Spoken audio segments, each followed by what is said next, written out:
Debat calon wakil presiden keempat akan digelar pada Minggu 21 Januari mendatang. Tema yang dibahas yakni pembangunan berkelanjutan, sumber daya alam, lingkungan hidup, energi, pangan, agraria, dan masyarakat adat dan desa.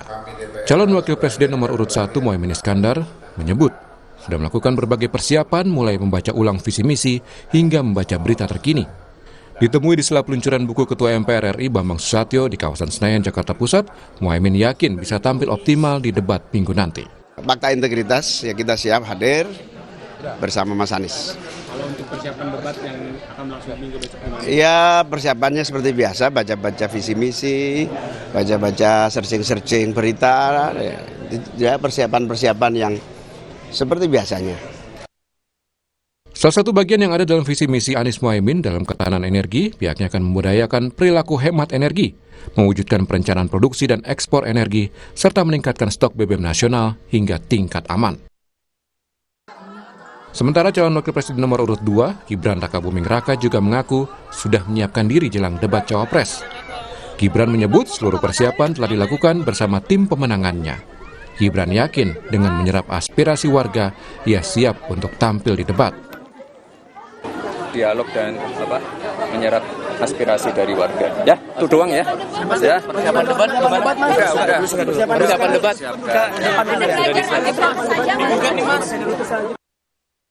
Dari pasangan Prabowo Subianto Gibran Rakabuming Raka, pihaknya mendorong swasembada energi. Di antaranya ialah mengurangi ketergantungan terhadap energi fosil dan menjadikan Indonesia sebagai raja hijau dunia dalam bidang energi baru. Mendirikan kilang minyak bumi, pabrik etanol, serta infrastruktur terminal penerima gas hingga memperluas konversi BBM. Cawapres nomor urut 3 Mahfud MD bilang tak ada strategi khusus untuk debat keempat mendatang. Mahfud yakin akan kemampuannya di debat nanti. Usai agenda diskusi di Medan, Sumatera Utara, Mahfud menyebut ia hanya diskusi biasa dengan beberapa pihak dan akan siap menjawab sesuai pertanyaan. Gampang, nggak usah pakai strategi. Saya biasa diskusi tadi, nggak usah pakai persiapan juga, ditanya apa saja. Di kubu Ganjar Mahfud, transisi energi yang dicanangkan meliputi pemanfaatan energi baru terbarukan atau EBT, desa mandiri energi, hingga pengelolaan sampah yang ramah lingkungan untuk kehidupan berkelanjutan. Publik menanti adu gagasan dari ketiga cawapres khususnya di tema debat keempat yang akan berlangsung Minggu 21 Januari 2024. Tim Liputan Kompas TV.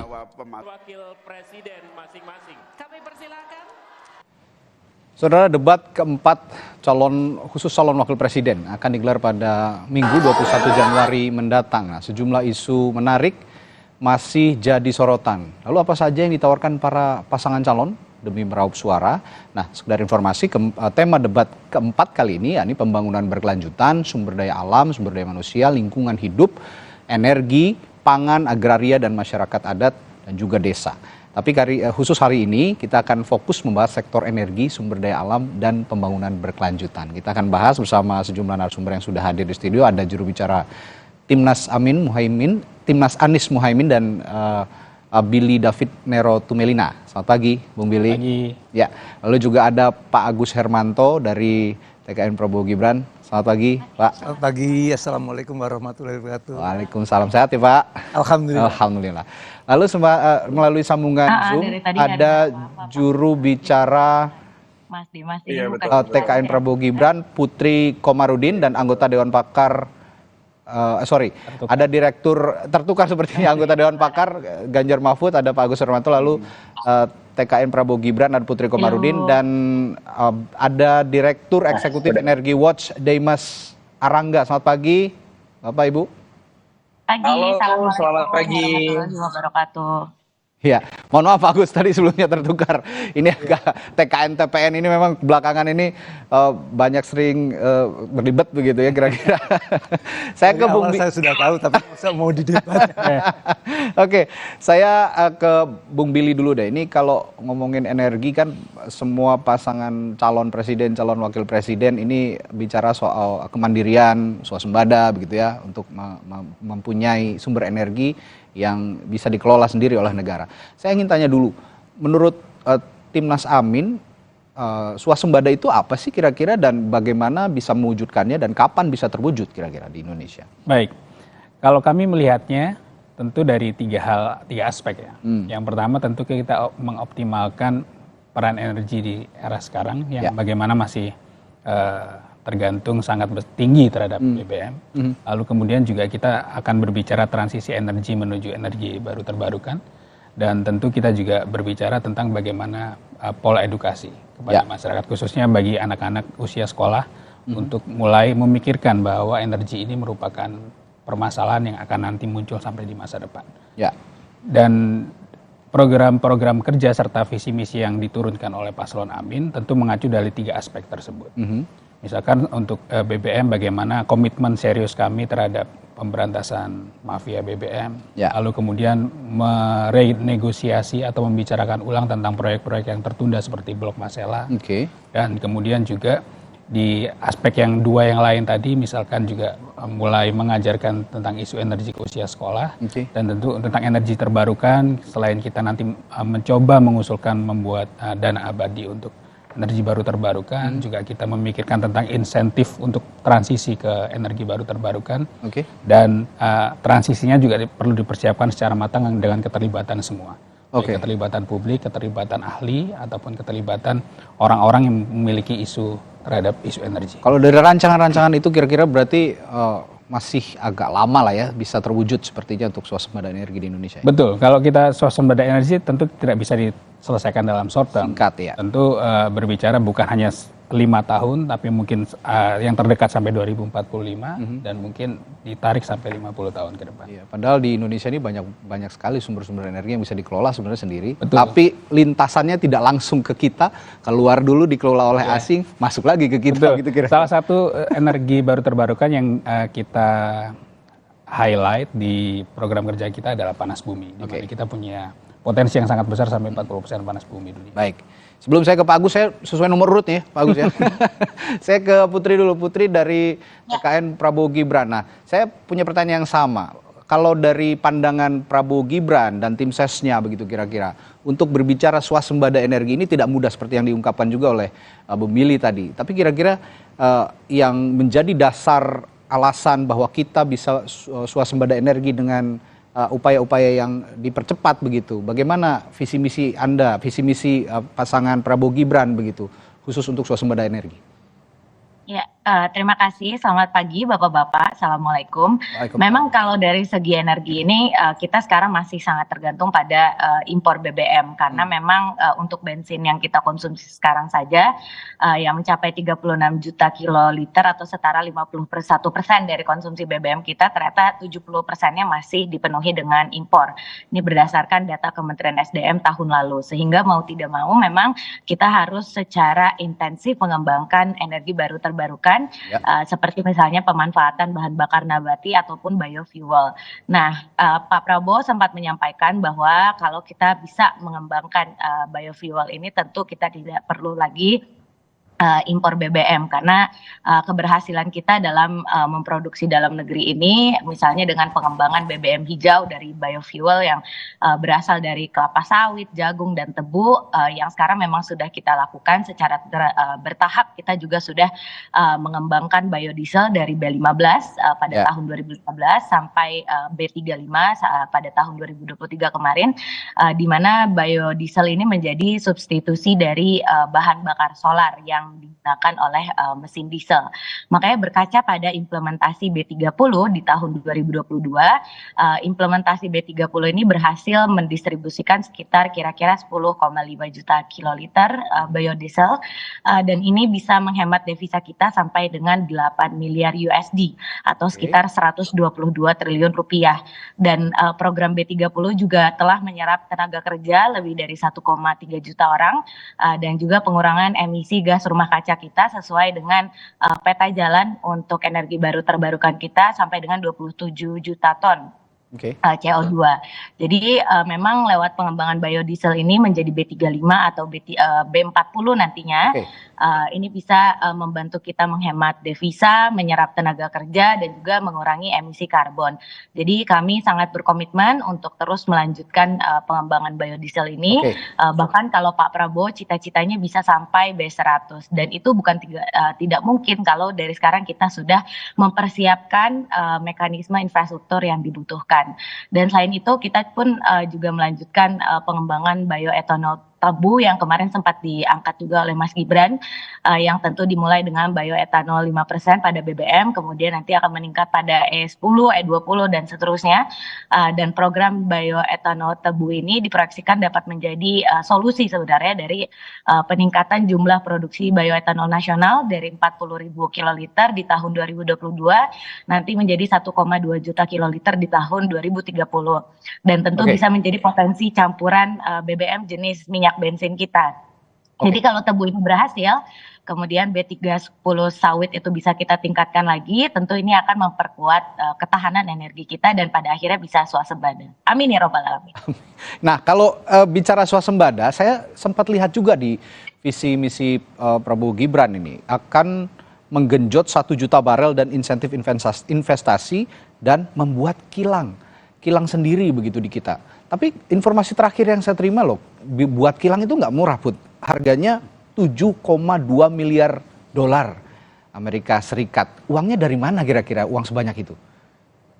Ya, sebenarnya kan kita masih banyak potensi penerimaan negara yang selama ini belum bisa kita dapatkan karena ya berbagai miss dalam sistem perpajakan kita seperti yang sudah sering disampaikan oleh Pak Prabowo dan Mas Gibran juga merupakan sebuah komitmen kita juga untuk bisa meningkatkan pajak dan PNBP tentu bukan dengan menaikkan tarif pajaknya tapi dengan memperluas basis pajak dan menyempurnakan sistem penerimaan negara kita yang sekarang belum terintegrasi. Jadi dengan berjalannya sistem perpajakan kita yang sudah diintegrasikan dengan teknologi sekarang, kemudahan melalui KTP dan juga NPWP itu kan sebenarnya potensi penerimaan negara kita nanti akan sangat meningkat. Dan tentu dengan program hilirisasi yang masih sekarang berjalan, kalau dari energi ya tentu hilirisasi minyak sawit ini kan sebenarnya salah satu pencapaian yang bisa dilanjutkan di masa pemerintahannya Pak Jokowi. Jadi kalau soal pendanaan ini memang masih banyak sekali potensi yang bisa kita dapatkan. Oke. Berarti banyak sekali ya potensi-potensi yang bisa digali dan juga dibiayai untuk masyarakat. Belum lagi program yang utamanya dari Prabowo Gibran bagi-bagi susu gratis dan makan siang itu juga punya anggaran yang sangat besar gitu loh. Kira-kira kalau yang dikeluhkan oleh Pak Jokowi sekarang ini kan sebenarnya masih banyak sekali APBN kita yang dipakai untuk kegiatan yang tidak menyasar pada masyarakat.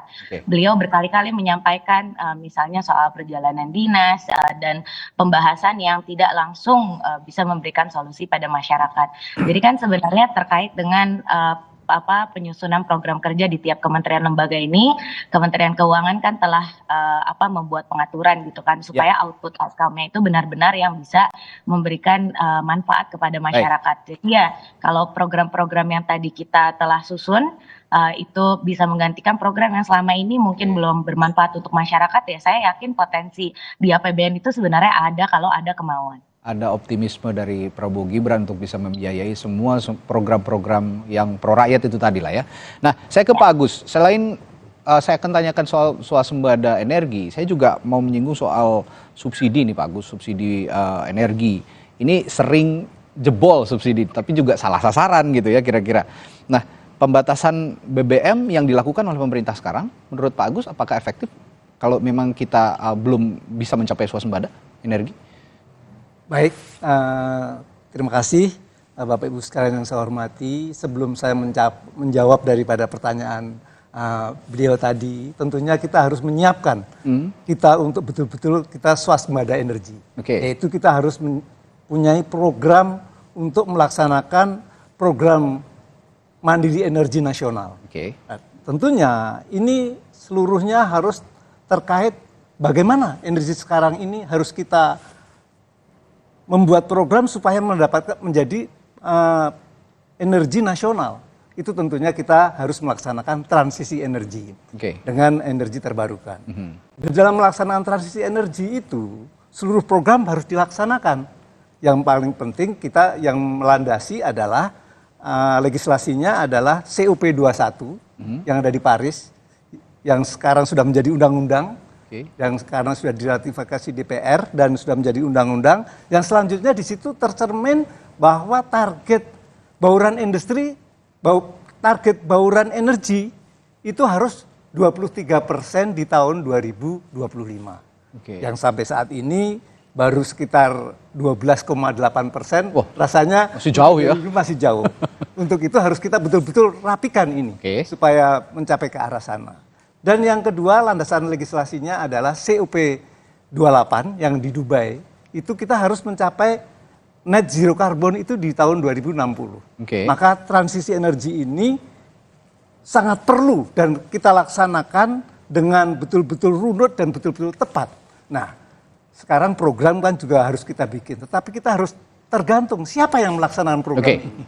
Dan yang melaksanakan program ini kita ketahui adalah Pak Ganjar dan Pak Mahfud sebagai komandannya. Pak Agus, sebelum lebih jauh, kita mau jelasin dulu kepada masyarakat awam. COP itu sendiri apa?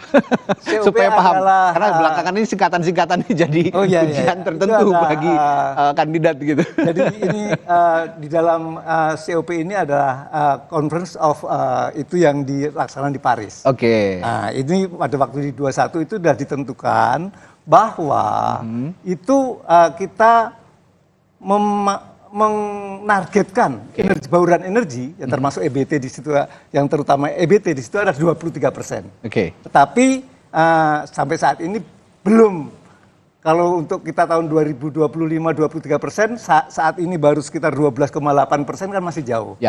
Ditambah lagi yang terakhir itu yang di Dubai dilaksanakan itu kita harus mencapai net zero carbon, yang berarti kita sudah harus betul-betul karbon kita sudah betul-betul tidak ada. Nah, kemudian untuk itu kita harus melaksanakan tadi transisi energi. Ini yang melandasi hukumnya. Yang selanjutnya Pak, ini selanjutnya kita harus tahu siapa yang akan melaksanakan ini. Kalau programnya bagus semua ini, enggak ini. Yang melaksanakan program ini tentunya yang betul-betul pada pucuk pimpinannya adalah Pak Ganjar dan Pak Mahfud. Dan kita ketahui track record beliau itu betul-betul mencerminkan kita bahwa mempunyai kemampuan yang memadai. Pak Ganjar sudah 2 periode di DPR RI, 2 periode di jadi gubernur. Yang tentunya ini mempunyai kemampuan yang sangat memadai untuk melaksanakan seluruh program yang ada. Pak Mahfud, beliau mulai dari zamannya Pak Gus Dur sudah menjadi menteri, kemudian di DPR pada waktu itu kebetulan kita juga bareng-bareng di DPR, jadi betul-betul menguasai masalah itu. Dan yang selanjutnya dia menjadi ketua Mahkamah Konstitusi, yang menjadi guardian of konstitusi kita. Dan selanjutnya sekarang menjadi Menko Polhukam. Yang ini tentunya tidak diragukan lagi masalah kemampuannya. Untuk itu kami yakinkan bahwa program transisi energi, sebenarnya transisi itu dilaksanakan dengan runut, itu pasti dapat terlaksana. Karena kita ketahui yang menakodai, yang memimpin itu semuanya mempunyai kemampuan yang mandiri. Dan kami yakinkan kepada masyarakat, program transisi energi ini yang menuju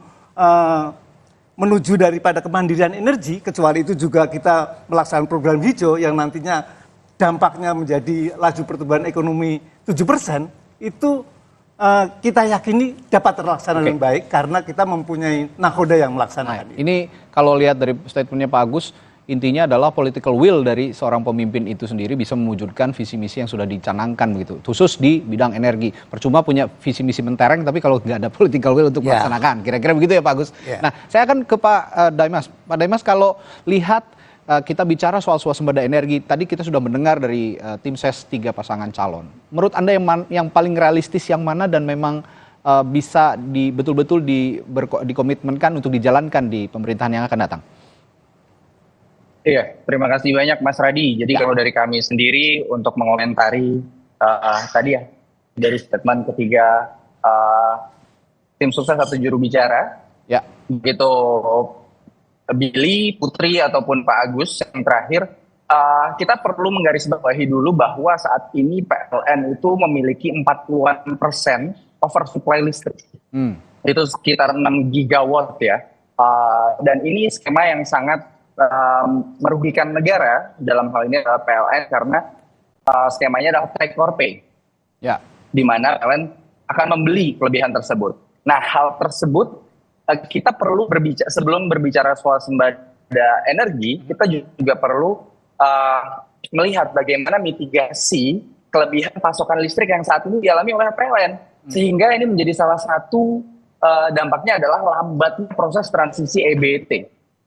Lalu di sini kan kita melihat ya begitu banyak sumber-sumbernya. Kalau misalnya tadi dari ketiga narasumber yang sudah menyampaikan paparannya, ini saya tidak melihat bagaimana menanggulangi oversupply terlebih dahulu. Karena ketika oversupply ini tidak ditanggulangi, tidak dimitigasi, maka kita hanya berbicara angan-angan saja terkait transisi energi. Kenapa? Karena angkanya akan sangat besar, cost-nya akan sangat besar. Itu mungkin yang pertama saya komentar ya. Oke. Karena kalau berbicara terkait sumber daya energi baru dan terbarukan di Indonesia ini sangat melimpah. Bahkan Indonesia juga diklaim memiliki 40% cadangan dunia untuk panas bumi. Dan juga kalau berbicara terkait swasembada energi, kita tidak bisa melihat suatu sumber itu hanya dari satu lokasi saja. Ya. Tapi bagaimana desentralisasi sumber listrik yang ada di Indonesia, sumber energi yang ada di Indonesia. Kita tidak bisa berbicara hanya gas LPG saja, kita tidak bisa berbicara hanya BBM saja.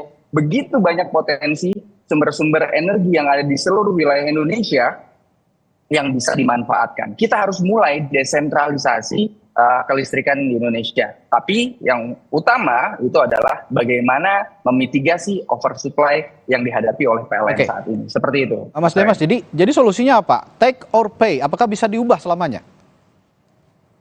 Ya, tentunya ini adalah kesalahan masa lalu ya, di mana program 35.000 megawatt pembangkitan energi waktu itu tidak sejalan dengan kebutuhan konsumsi listrik nasional, sehingga terjadilah oversupply hingga 6 gigawatt sampai saat ini.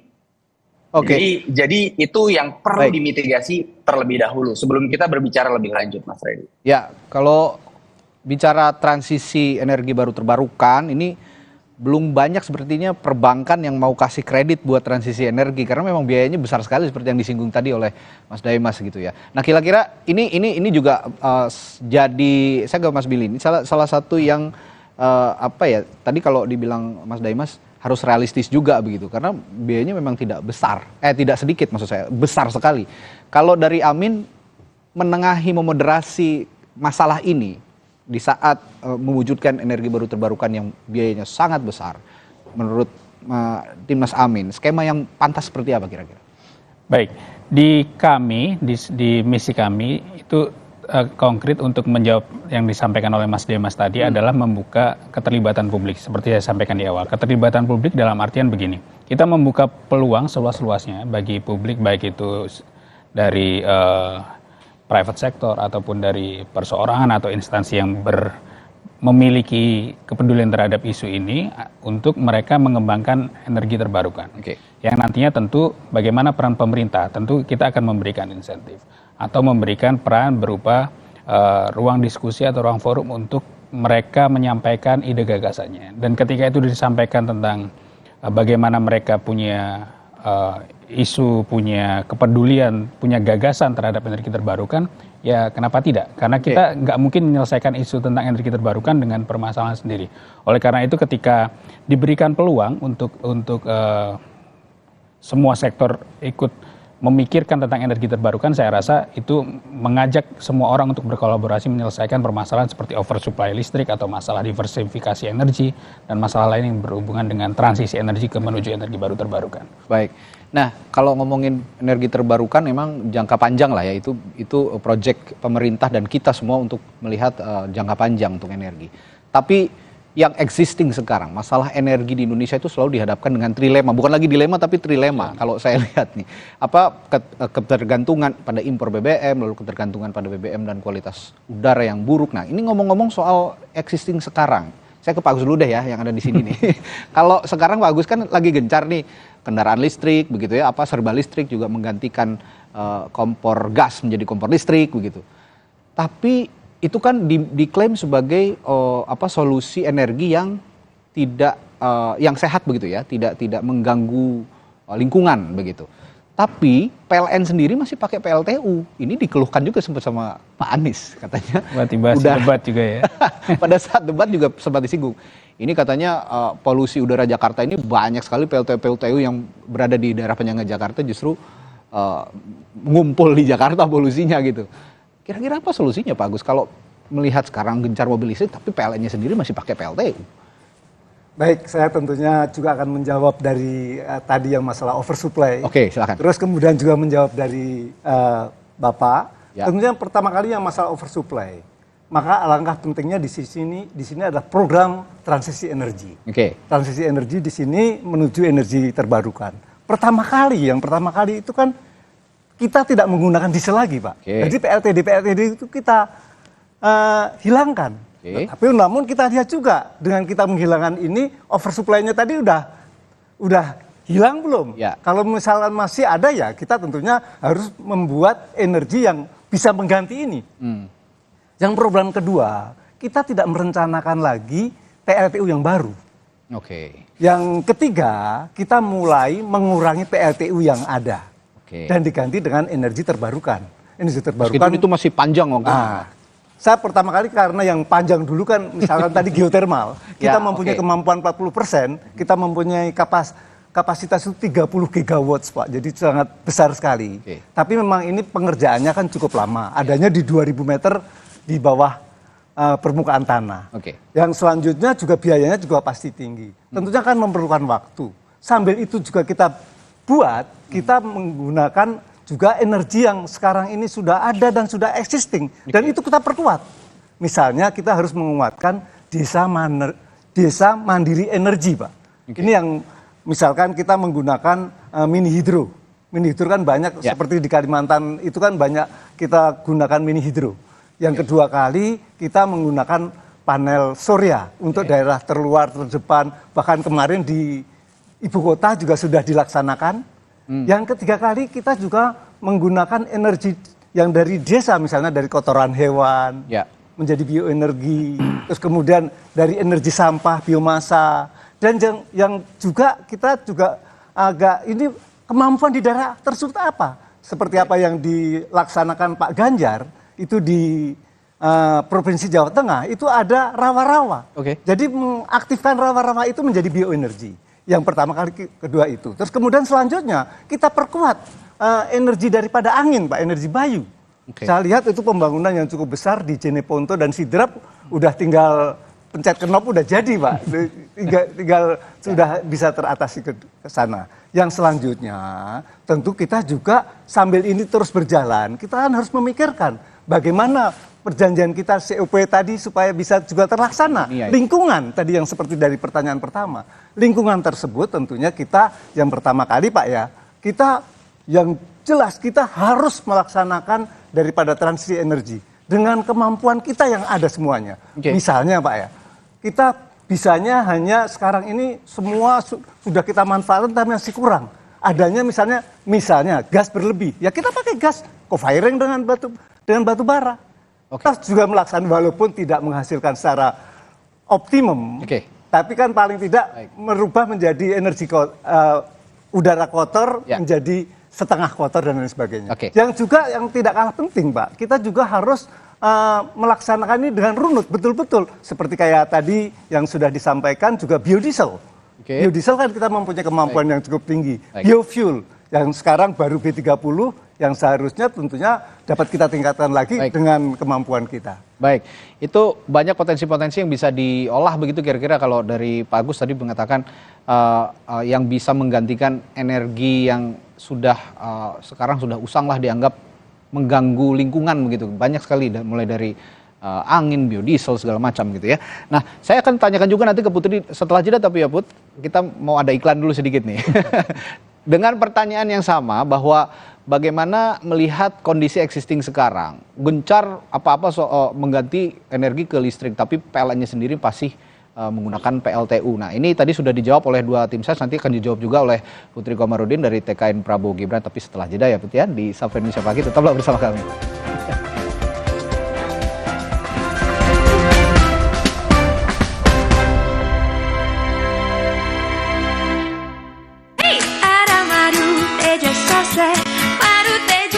Sehat berstamina, banyak manfaatnya. Madu TJ Saset, enak sehatnya. Niatku madu TJ hitam pahit dengan kualitas madu TJ plus manfaat ekstra herbal.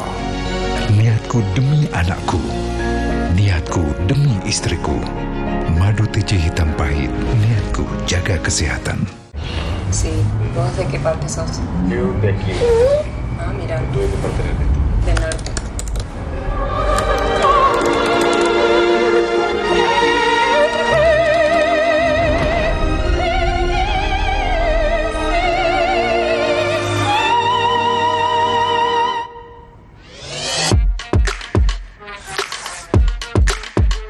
Samsung Galaxy S24 series.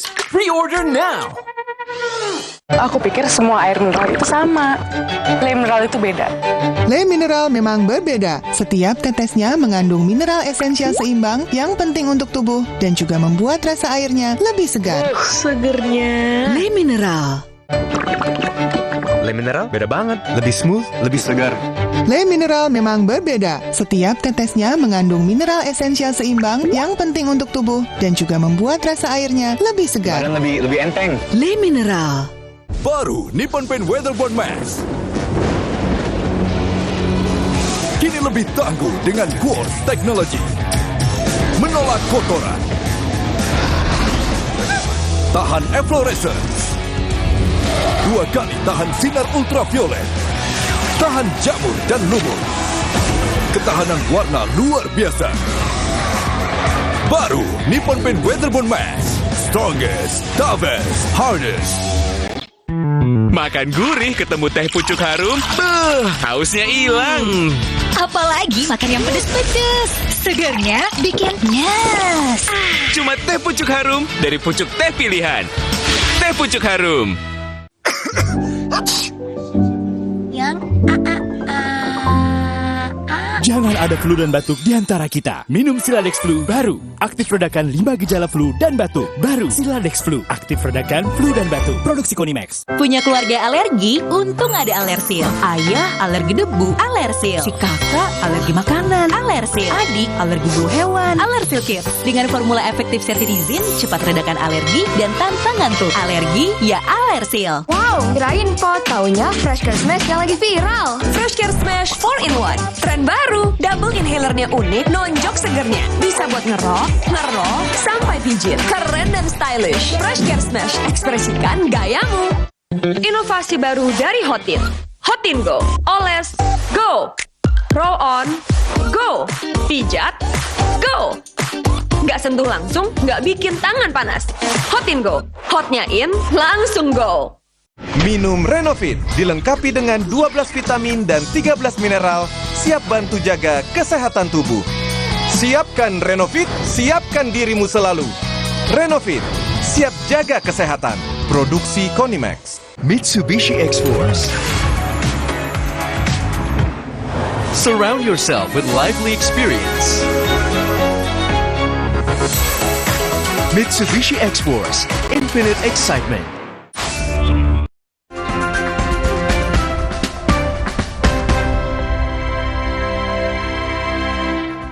Ya, tadi sebelum jeda saya tanya ke tim kampanye nasional Prabowo Gibran, ini soal mengganti energi ke energi listrik begitu untuk melindungi kualitas udara dan lingkungan. Tapi kira-kira sekarang kan gencar nih energi listrik itu mulai dari mobil listrik, kompor listrik dan sebagainya. Tapi PLN-nya sendiri masih banyak menggunakan energi dari PLTU begitu. Dari Prabowo Gibran, Putri Komarudin akan menjawab nih kira-kira sekarang. Bagaimana solusinya kalau memang sekarang begini kondisinya kan dilema begitu, Put?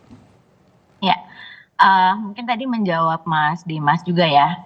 Kebetulan kan kemarin PLN sempat datang ke Komisi 11 juga dan mereka menyampaikan beberapa hal yang telah dilakukan untuk bisa mengejar target penyeimbangan dari supply dan demand yang selama ini masih menjadi permasalahan.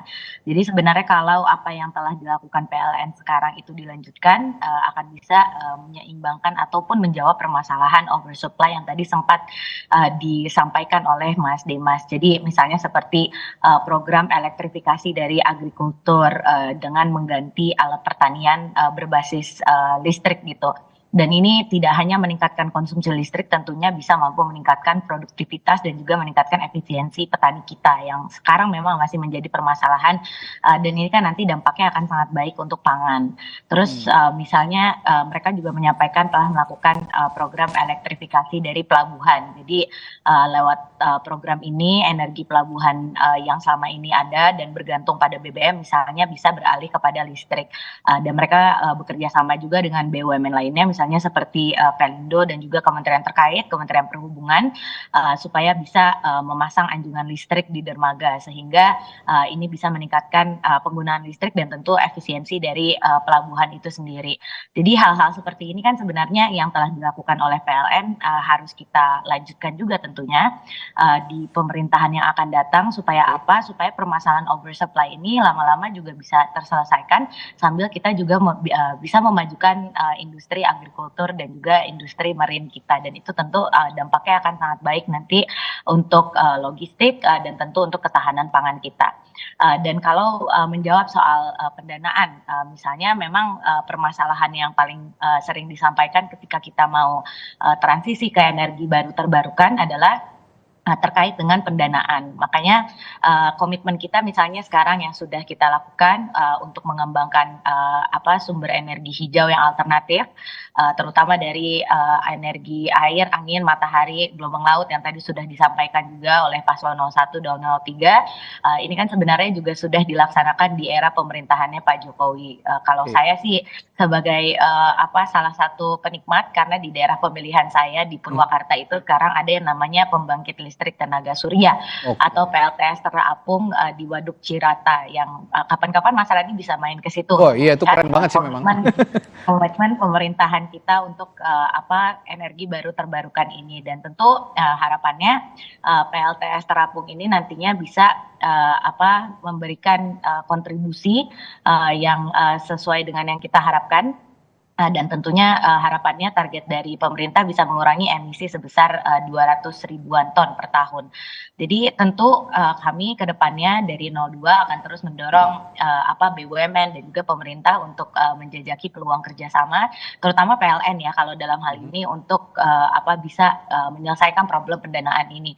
Jadi misalnya kerjasama dengan lembaga keuangan internasional seperti yang telah dilakukan di PLTS Cirata tadi dengan Uni Emirat Arab, itu kan bisa terus dijajaki supaya kita bisa mendukung penghentian operasional pembangkit listrik tenaga uap yang tentunya juga sampai sekarang ini masih menjadi permasalahan. Karena memang kalau kita boleh fair, biayanya memang masih sangat mahal kalau untuk mempensiunkan PLTU. Jadi kita kemarin ada perhitungan biaya pensiun untuk PLTU Pelabuhan Ratu dan PLTU Cirebon aja ini perlu biaya sekitar 25 triliun rupiah, dan Indonesia membutuhkan in total secara pendanaan kira-kira 281 miliar USD untuk bisa mencapai target persetujuan Paris 2030, di mana 87%-nya tentu akan diabsorb oleh sektor energi. Jadi maka dari itu selama ini kita sebagai negara berkembang terus mengikuti target dari negara maju, justru di berbagai forum kita sekarang harus mempertanyakan bagaimana komitmen negara-negara maju ini untuk meninggalkan energi fosil yang selama ini kita tahu juga kan negara adidaya banyak yang tidak melakukan ataupun menjalankan target Paris itu tersebut, dan makanya hal-hal seperti ini akan terus kita galakan juga ke depannya, harapannya bisa menjadi solusi dari mahalnya biaya untuk transisi energi ini. Oke, itu banyak yang solusi-solusi yang ditawarkan untuk mengatasi mahalnya transisi ke energi terbarukan. Mas Daimas, 3 paslon sepertinya punya keyakinan yang cukup kuat bahwa pembiayaan yang cukup besar untuk transisi energi ini bisa diatasi dengan baik begitu. Realistiskah dari penjelasan ketiga paslon ini, Mas Daimas? Iya, kita perlu sama-sama sepakati Mas tadi bagaimana untuk mengurangi tadi trilema antara impor, subsidi dan juga krisis udara. Kita perlu tahu bahwa pembangkitan listrik saat ini di Indonesia 60% itu masih berasal dari PLTU. Dan juga masih banyak PLTU yang bahkan dalam 5 tahun terakhir itu terbangun meskipun kedepannya sudah tidak ada lagi yang dibangun. ini perlu kita ketahui bersama untuk mempensiunkan dini PLTU seperti yang tadi Mbak Putri sudah sampaikan itu Agus juga tadi sudah singgung itu ya. Sangat tinggi. Ya. Betul. Ya. Ini membutuhkan biaya yang cukup tinggi. Disinilah letak permasalahannya sebenarnya yang perlu kita atasi ya. Bagaimana oversupply itu diatasi dengan penyerapan tenaga listrikan, lalu secara perlahan digantikan dari basisnya adalah fossil fuel, baik itu program pensiun dini PLTU ataupun dedieselisasi dari PLTD yang jumlahnya saat ini ada 5.200 titik itu di seluruh Indonesia ya, untuk PLTD. Jadi inilah yang perlu kita atasi. Di lain sisi juga ini bukan hanya masalah berapa rupiah yang diperlukan untuk menutup PLTU atau juga mengkonversi PLTD, tapi juga bagaimana ketahanan dan juga kehandalan pasokan energi nasional. Nah, hal tersebut yang harus dijelaskan secara spesifik. Bagaimana strategi ketiga kandidat calon pasangan capres dan cawapres. Mungkin saat debat nanti kita juga bisa sama-sama melihat ya. Itu hal tersebut, Mas Radi. Ya, nanti di debat ke-4 hari Minggu tanggal 21 mudah-mudahan itu bisa terjawab oleh para kandidat gitu kira-kira. Nah, kita sekarang akan Bapak-bapak dan juga Putri dan semua yang ada di rumah, saya akan beralih dari tadi kalau kita bicara soal energi, sekarang soal yang lebih spesifik lagi menyentuh masyarakat bawah, soal gas LPG. Sekarang kan masih subsidi nih. Saya ke Bung Billy dulu. Gas 3 kilo ini masih disubsidi begitu, yang khusus untuk 3 kg. Komitmen Amin untuk masalah subsidi ini kan sudah masuk kepada salah satu kebutuhan pokok begitu. Ini akan lanjut atau akan dikurangi? Nah, kira-kira kalau lanjut beban APBN ini siap nggak? Baik. Permasalahan fiskal tentu perlu dilihat secara multidimensional ya, termasuk untuk subsidi. Dari 2019 sendiri, ini per 2019 itu angkanya sudah lebih dari 40 triliun ya, untuk subsidi LPG saja. Yeah. Dan kita melihat ada dua permasalahan yang pertama. Yang pertama adalah permasalahan bagaimana subsidi ini tidak tepat sasaran. Karena banyak yang mengkonsumsi baik itu LPG ataupun BBM yang disubsidi pemerintah. Di mana dispute-nya tidak tepat sasaran? Ada dispute di mana menurut Anda? Berbagai riset sudah menunjukkan, pemerintah pun juga menyatakan bahwa LPG ini banyak dikonsumsi oleh masyarakat yang mampu justru. Makanya sekarang juga isunya banyak berkembang tentang permasalahan reinforcement ya. Bagaimana agen bisa menyalurkan dengan baik, kemudian ada sanksi yang menunggu jika mereka menyalahgunakan kewenangan untuk mensubsidi BBM. Dan kemudian juga permasalahan yang kedua adalah tentang mengenai pemutahiran data. Siapa saja masyarakat yang memang benar-benar mampu dan juga masyarakat yang memang mampu tapi mereka masih mengkonsumsi gas yang disubsidi. Dan tentu itu perlu kembali ke political will. Bagaimana dari pemerintah pusat mampu mengkoordinasi dengan baik pemerintah daerah untuk sama-sama serius dalam pemutakhiran data. Sehingga permasalahan tadi tidak tepat sasaran, terus kemudian permasalahan penggunaan gas yang tidak untuk semestinya itu bisa diatasi. Dan kita melihat dari situ tentu itu tadi saya bilang bahwa itu multidimensional. Masalah penegakan hukum, masalah komitmen, dan juga tentu diimbangi dengan payung hukum yang jelas. Bagaimana itu bisa melindungi dan juga bukan hanya melindungi tapi juga bisa memberikan kepastian terhadap harga, kestabilan harga ataupun juga tentang subsidi. Dan itu sih yang kami kalau kita lihat bansos saja banyak yang nyasar gitu kira-kira ya. Itu yang notabene untuk benar-benar untuk masyarakat miskin. Apalagi LPG yang ya masih gamang gitu ya. Ini benar-benar untuk masyarakat bawah atau menengah atau seperti apa? Karena masih banyak juga yang mampu masih bisa beli LPG 3 kg.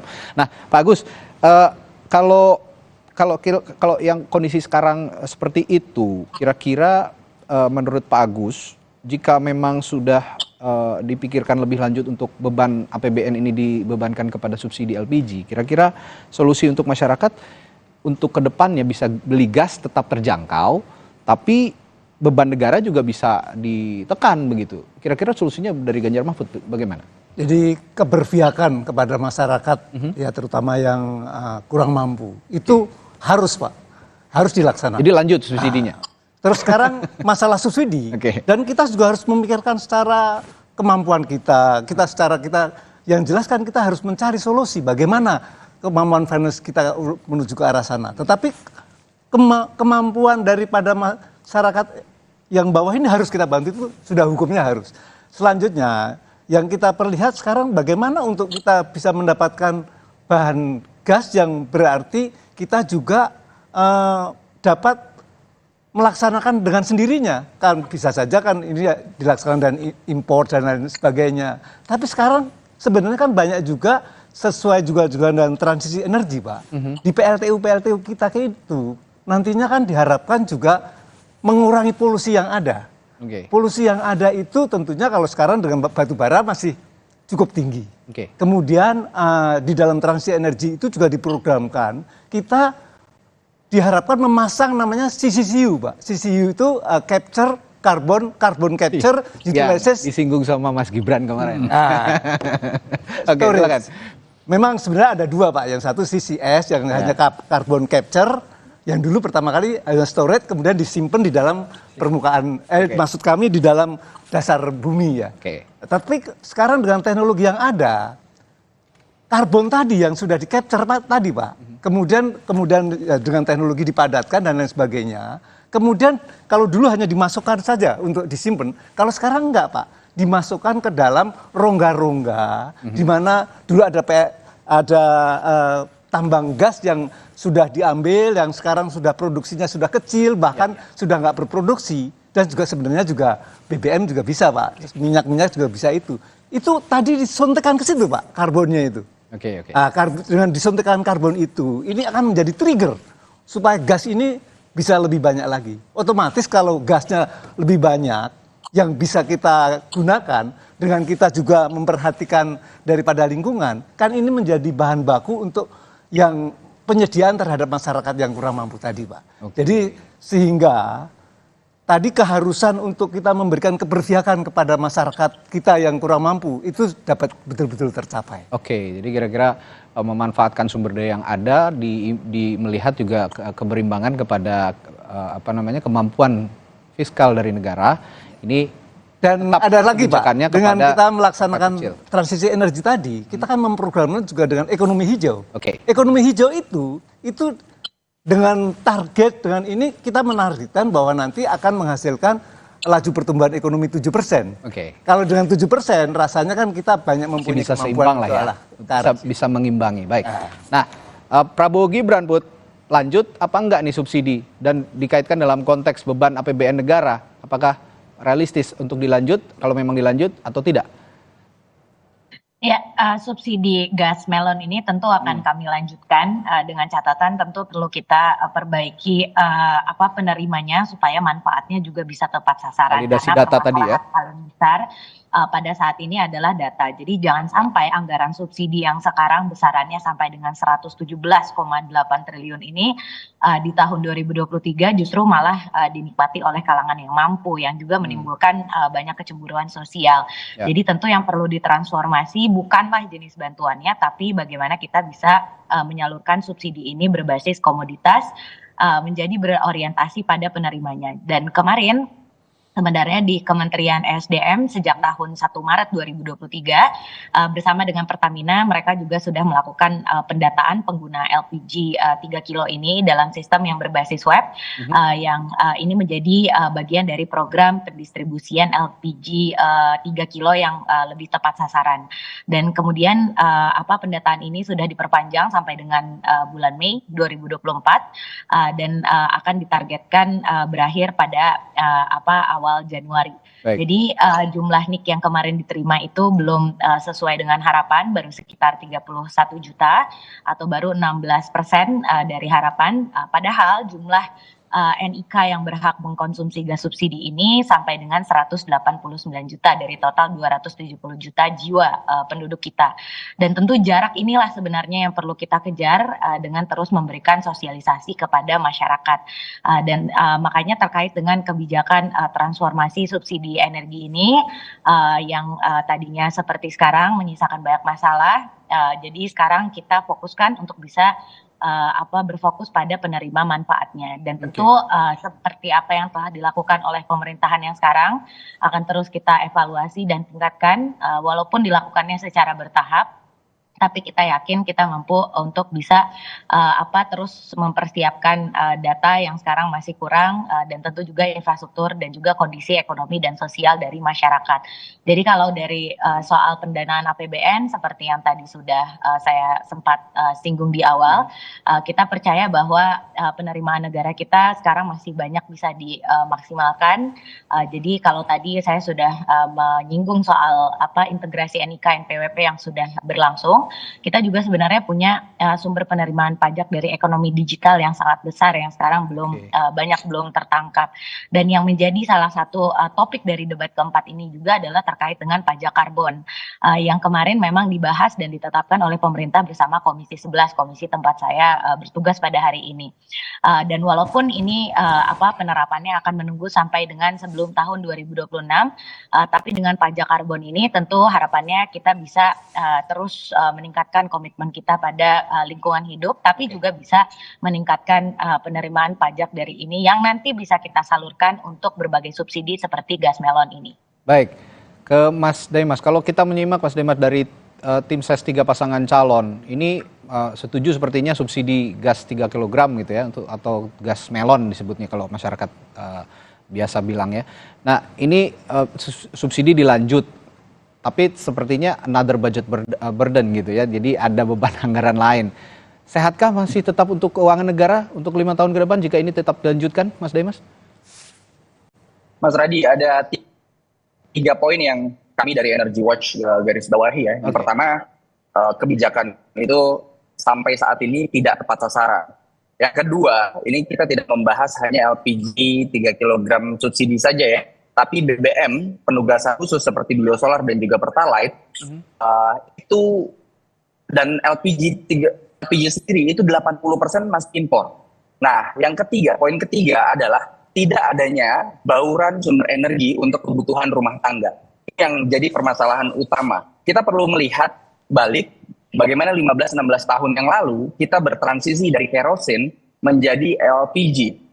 Ya, di sana kita hanya fokus sama satu sumber, dan akhirnya 16 tahun kemudian kita pun masih terjebak di hal yang sama. Inilah yang harus diurai oleh ketiga pasangan capres-cawapres nanti dalam programnya, bagaimana supaya lebih ada bauran. Karena kita melihat sumber LPG ini 80% impor. Bagaimana kita bisa memanfaatkan jaringan gas untuk rumah tangga, bagaimana kita bisa memanfaatkan kompor surya, kompor biogas, kompor dari biochar yang memang rendah emisi. Kita perlu melihat bagaimana solusi-solusi tersebut tidak bisa disamaratakan di seluruh wilayah di Indonesia. Karena masing-masing daerah atau provinsi ataupun kota itu memiliki sumber daya sendiri. Ya. Karena kalau tidak, kita akan selamanya ketergantungan dengan gas LPG. Bahkan sumbernya kita tidak punya. Kita itu kaya gas, tapi bukan gas C dengan komposisi C3 dan C4, tapi kita banyak LNG, ya, C1 dan C2. Mungkin ini lebih ke arah teknis, tapi itulah yang perlu kita urai terlebih dahulu. Dan satu lagi yang menjadi PR untuk pemerintahan siapapun nanti yang berkuasa, ini adalah landasan regulasi.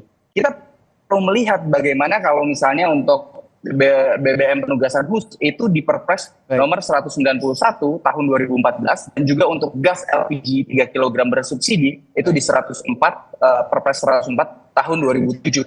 Harus didefinisikan. Tadi itu sempat dibahas ya, siapakah penerima yang benar-benar layak. Di situ dimention adalah rumah tangga, lalu UMKM, lalu nelayan penugasan, dan juga petani penugasan. Inilah yang perlu didefinisikan. Karena sampai saat ini tidak salahnya ketika orang kaya menengah ke atas membeli gas LPG kilogram. Tidak ada, hanya guilty pleasure aja di sana. Bahwa oh ini harusnya ada tulisan hanya untuk orang miskin. Itulah yang mungkin perlu kita bahas dan telusuri bagaimana ketiga pasangan calon presiden dan wakil presiden ini menindaklanjuti permasalahan tersebut. Kalau bicara subsidi memang selalu masalahnya klasik ya, validasi data lagi karena memang penempatannya dan peruntukannya banyak sekali yang salah sasaran, tidak hanya LPG. Jadi itu yang jadi concern kita bersama untuk masalah LPG ini, ya pelan-pelan dibenahi mulai dari validasi data dulu. Yang tepat bisa diberikan subsidi ya diberikan begitu, yang jangan berikan, yang mampu ya jangan diberikan, kira-kira seperti itu. Nah, Itulah tadi saudara beberapa paparan khusus untuk energi dari masing-masing tim ses pasangan calon presiden dan calon wakil presiden ini untuk khusus menghadapi debat Pilpres yang keempat khusus yang diikuti oleh calon wakil presiden pada tanggal 21 Januari 2024 hari Minggu. Nah kira-kira Pak Agus, Bung Billy dan Putri inilah nantinya yang jadi pemberi masukan begitu ya, bisikan-bisikan kepada cawapres-cawapres yang akan berdebat nanti pada hari Minggu. Terima kasih sekali lagi sudah hadir di studio, Pak Agus, Bung Billy, Putri juga sudah hadir melalui sambungan Zoom, dan juga ada Mas Deimas dari Direktur Eksekutif Energy Watch yang juga bergabung melalui sambungan Zoom. Terima kasih sekali lagi telah memberikan perspektifnya di pagi hari ini. Sehat selalu, Bapak-Bapak dan juga Putri. Assalamualaikum Bapak-Bapak. Selamat pagi. Saudara, setelah ditemukan 11 kasus penyakit polio, Jawa Timur tetapkan kejadian luar biasa. Nah, kami punya informasi ini di Sapa Indonesia Pagi.